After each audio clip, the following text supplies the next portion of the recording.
we all enjoy a good story, whether it is in a book or a movie.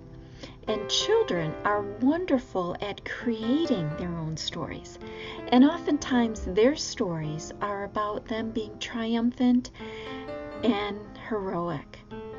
However, when difficulties arrive, sometimes children, as well as adults, can tell themselves negative stories.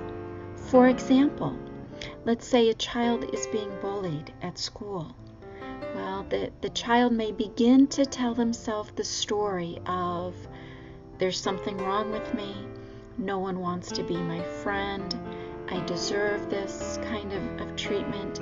Those are negative stories that are not based on truth. Now, adults, we tell ourselves stories just as often as children do. Sometimes our stories, though, are shorter, and they're throughout the day. For example, let's say we arrive home after a busy day, and someone says something in a harsh tone to us. Well, we might begin to tell ourselves a story of, they're angry, I did something wrong, it's always this way. And those negative stories can begin to take a life of their own if we're not careful, because those negative stories are built on wrong assumptions.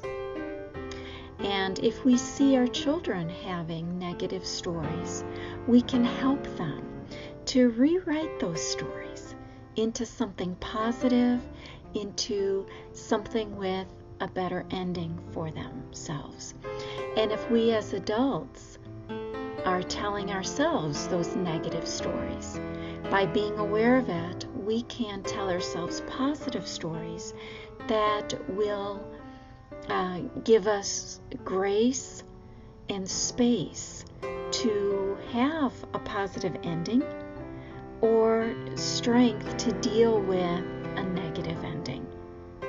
So thank you very much for joining me for a healing moment.